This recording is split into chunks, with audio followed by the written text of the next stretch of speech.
প্রিয় ষষ্ঠ শ্রেণীর শিক্ষার্থীরা, তোমরা সবাই কেমন আছো? আশা করি ভালো আছো। আমি মোহাম্মদ সিফায়েত আছি তোমাদের সাথে।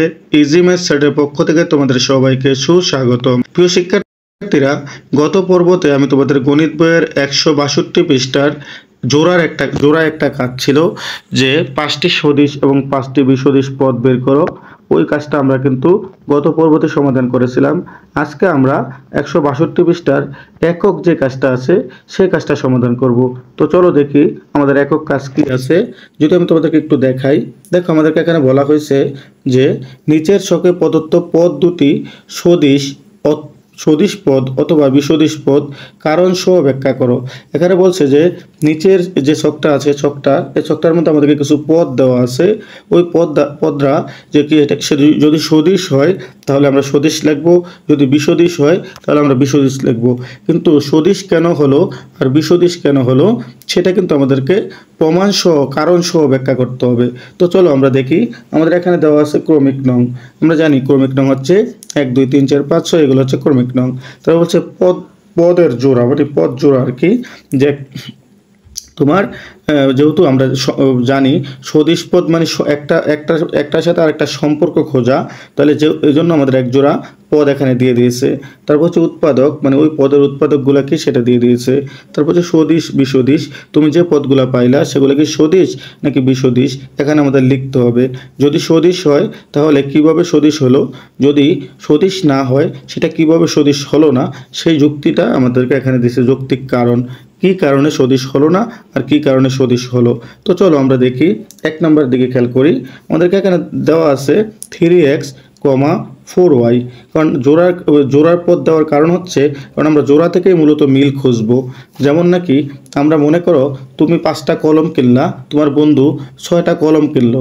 আবার তুমি 5টা বই কিনলা, তোমার বন্ধু 6টা পেন্সিল কিনলো। দেখো তোমার বন্ধুর সাথে আর তোমার সাথে কিন্তু কলমের সাথে মিল আছে। তুমিও কলম কিনছিলা, তোমার বন্ধু কলম কিনছিল। কিন্তু তোমার বন্ধু বই কিনছিল, তুমি কিন্তু পেন্সিল কিনছো। তাহলে পেন্সিলের সাথে বই মিল নেই। তাহলে যেহেতু মিল নেই সেটা হচ্ছে বিসদিশ। আর যেহেতু তোমার সাথে তোমার বন্ধুর সাথে কলমের মিল রয়েছে, তাহলে সেটা হচ্ছে সদিশ। এখানে দেখো কলম তোমার কাছেও আছে, তার কাছেও আছে, তাহলে এটা কিন্তু জোড়া হলো। অর্থাৎ আমরা জোড়া না থাকলে কিন্তু মিল আর অমিল খুঁজে বের করতে পারবো না। এজন্য কিন্তু এখানে দুইটা দিয়ে দিছে, দুইটা পদ। এখান থেকে আমরা মিল খুঁজে বের করব যে এটা সদিশ কিনা বিসদিশ। দেখো এই জায়গাতে আমরা দেখতেছি যে এখানে সাংখ্যিক পদ আছে আর আক্ষরিক পদ আছে। সাংখ্যিক পদ কোনটা? যেটা হচ্ছে যে 3টাকে বলা হয় মানে সংখ্যার পদ, যেগুলো আর কি, যেগুলো সংখ্যা এগুলো হচ্ছে সাংখ্যিক পদ। আর যেগুলো অক্ষর সেগুলোকে বলা হয় আক্ষরিক পদ। তাহলে দেখো এখানে 3 আছে, তাহলে আমরা যদি খেয়াল করি এখানে 3 রয়েছে, এখানে রয়েছে 4। তাহলে দেখো এখানে আমাদের আমি তোমাদের গত 2টা পর্বতে বলেছিলাম যে আমাদের সাংখ্যিক পদ যাই হোক না কেন, আমাদের মূলত সদিশ এবং বিসদিশ বের করতে হলে আমাদের আক্ষরিক পদগুলো মিল আছে কিনা সেটা আমাদের দেখতে হবে। তো দেখো এই জায়গাতে x আছে, এখানেও কিন্তু x আছে, তাই না? তাহলে আমাদের যেহেতু উৎপাদক প্রথমে বের করতে হবে, তাহলে দেখো 3x এর উৎপাদক হচ্ছে 3, x। কারণ আমি উৎপাদকের কথাগুলোও কিন্তু আমি গত কয়েকটা পর্বতে আমি উৎপাদক কীভাবে বের করতে হয় সেটা তোমাদেরকে বলেছিলাম। তোমরা আমার গত পর্বগুলো যদি তোমরা দেখে থাকো তাহলে কিন্তু তোমাদের এখানে সমস্যা হওয়ার কথা না। তো দেখো আমরা জানি উৎপাদক কি, যেমন 3x এর উৎপাদক হচ্ছে 3, x। মানে উৎপাদক মানে হচ্ছে কি ভাঙা, তাকে ভাঙা। আমরা উৎপাদকের বিশ্লেষণ সামনে করব ক্লাস 7-এ বা তোমরা ক্লাস 6-এও পাবা।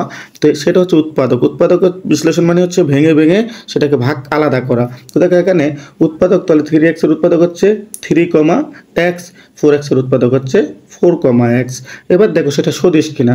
যেহেতু আমরা দেখতেছি যে আক্ষরিক যে পদরা আছে, এখানেও x আছে, এখানেও x আছে, এই জন্য আমরা লিখতে পারি এটা হচ্ছে সদিশ পদ। তাহলে কিভাবে আমরা লিখব, এর যৌক্তিক কারণ কি, কেন সদিশ পদ হলো?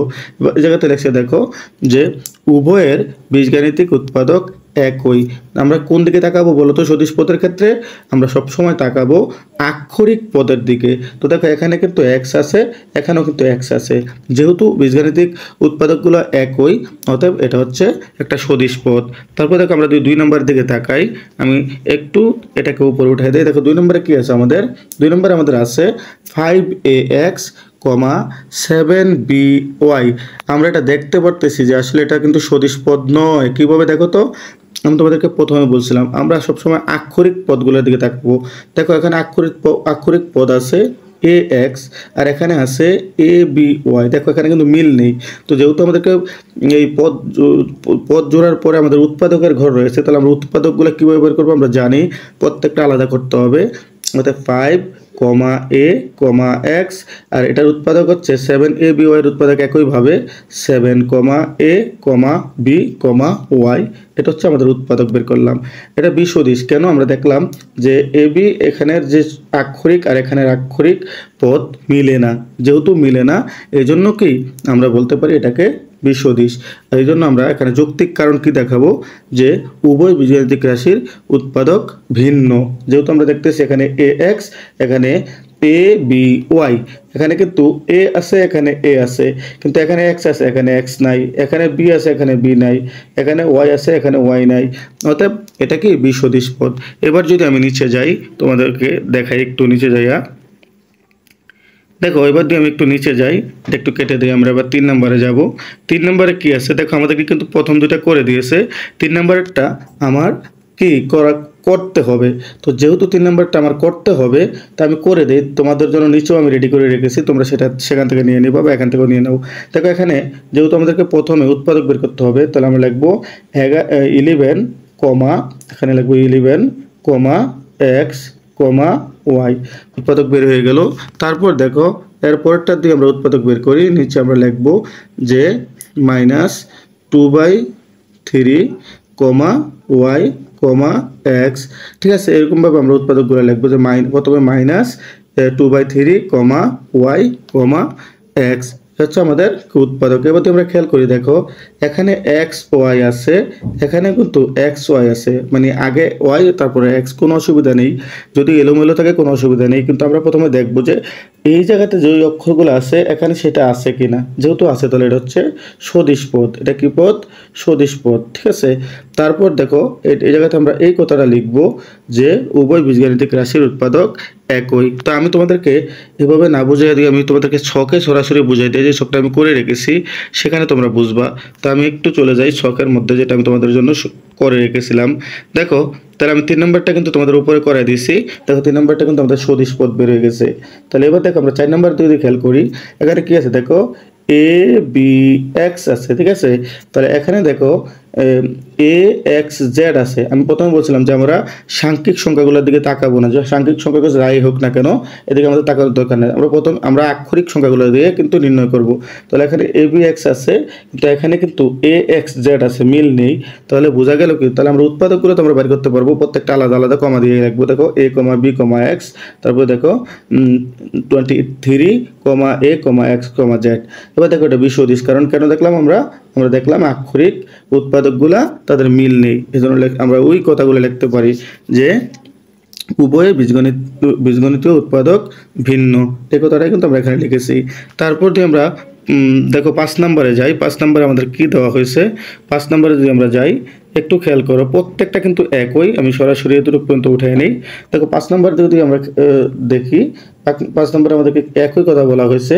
দেখো এখানে এক্স আছে, হ্যাঁ, তারপরে এই জায়গাতে 5 নম্বরটা উপরে, তো এখানে দেখো বি জেড আছে, তারপরে এখানে তো দেখো এ জেড আছে। তাহলে যেহেতু মিল নেই, আমরা কিন্তু প্রত্যেকটা উৎপাদক বের করবো হচ্ছে -7 বি জেড বি জেড, তারপর এটা লিখবো আমরা 25 এ জেড। তো দেখো এটাও কিন্তু আমাদের সদিশ পদ নয়, তার কারণ আমাদের আক্ষরিক উৎপাদকগুলা একই নয়। তো এটা বিসদৃশ কেন? উভয় বীজগাণিতিক রাশি উৎপাদক ভিন্ন। তারপর যদি আমরা এটার দিকে তাকাই, দেখো এখানে এক্স আছে, এখানে ওয়াই আছে, তাহলে এটাও কিন্তু সদিশ পদ নয়। তার উৎপাদকগুলো আমরা কীভাবে বের করবো? 4 এক্স, তারপর দেখো 12 ওয়াই। তাহলে দেখো এটা আমরা যেহেতু আমরা দেখছি যে আক্ষরিক পদগুলো তাদের এক নয়, অতএব এটা হচ্ছে বিসদৃশ পদ। তার কারণ হচ্ছে কি, দেখো তো যৌক্তিক কারণ হচ্ছে উভয় বীজগণিতীয় উৎপাদক ভিন্ন। তারপর যদি আমরা এটার দিকে তাকাই, দেখো এখানে পি এ বি আছে, এখানে কিন্তু কিউ বি এ আছে, কিন্তু এখানে কিন্তু মিল নেই।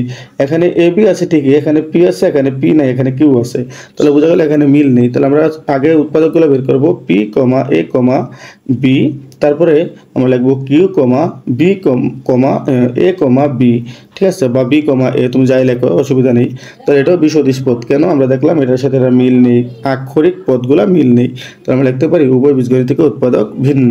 তারপরে দেখি আমরা এটার দিকে তাকাই, দেখো এখানে কিন্তু এম এন আছে। আমি বারবার বলি আমি কিন্তু আক্ষরিক পদগুলা দেখে কিন্তু আমি সদিশ বিসদৃশ্য পদ বের করতেছি। তো এখানে এম এন আছে, দেখো এখানেও কিন্তু নিচে দিকে খেয়াল করো তোমরা, এখানেও কিন্তু এম এন আছে, মানে এন এম, তাহলে বোঝা একটু উল্টায় দিয়েছে কিন্তু একই পদ। হ্যাঁ, এখানেও এম এন আছে, এখানেও কিন্তু এম এন আছে, তাহলে যেহেতু আছে তাহলে এটা কিন্তু সদিশ পদ। তো আমরা এটার উৎপাদক কীভাবে বের করবো? 7/9 কমা এম কমা এন, তারপরে মাইনাস 13 কমা এন এম, তারপর হচ্ছে এটা সদিশ পদ। কেন? আমরা দেখলাম যে আমাদের আক্ষরিক পদগুলা মিল রয়েছে, ঠিক আছে। তাহলে এবার আমরা লিখতে পারি যে এটা কি, এটা কেন, এটা আমরা কি লিখতে পারি যে উভয় বীজগণিত রাশি উৎপাদক কি, উৎপাদকে মিল রয়েছে, এটা আমরা বলতে পারি বা একই। এবার আমরা যদি নিচে চলে যাই, দেখো আমাদের কিন্তু ছকটা কমপ্লিট করা শেষ। তো প্রিয় শিক্ষার্থীরা, আজ এ পর্যন্ত। তোমরা সবাই ভালো থাকো, তোমাদের সকলের সুস্বাস্থ্য কামনা করে আজকের মতো এখানেই বিদায় নিচ্ছি। আল্লাহ হাফেজ।